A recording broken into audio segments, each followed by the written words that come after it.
Баршаларыңызға қайырлы күн, менің каналыма қош келдіңіздер. Бүгін сіздерге баклажаннан өте дәмді ыстық салаттың рецептісімен бөлісетін боламын. Міндетті түрде жасап көріңіздер. Дастархандарыңыздың көркін ашатын салаттың бір түрі болып келеді. Өте дәмді болып шығады. Бізге қажет етімізді жұқалап тураймыз. Одан кейін тағы да ұзынша етіп турап аласыздар. Барлығын көріп тұрғандарыңыздай дәл видеодағыдай жасайсыздар. Одан кейін болгар бұрышы қажет болады. Мен болгар бұрышын екі түрінен қолдандым, және де жартысын ғана қолдандым. Оны да видеодағыдай турап, немесе ұзынша етіп турасаңыздар да болады. Баклажандарымызды алдын ала турап, 10-15 минутқа тұзға салып қоясыздар. Тұз сеуіп, 10-15 минутқа қойып қоятын боласыздар. Дайын баклажандарымызды қызып тұрған табамызға салып, екі жағын қызартып, қуырып аламыз. Одан кейін етімізді де табаға салып қуырамыз. Үстіне дәмдеуіштер себеміз. Мен тұз, қара бұрыш, паприка және де орегано қостым. Негізінде орегано қоспай-ақ қойыңыздар, себебі кішкене етті қарайтып жібереді екен. Бірақ дәмі өте дәмді болып шықты. Етіміз дайын болған соң үстіне болгар бұрыштарын салып 1-2 минут қуырамыз.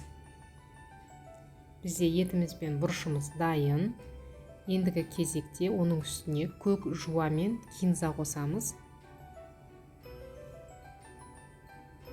Осылай ұзынша етіп турап, дайын салатымыздың үстіне қосамыз.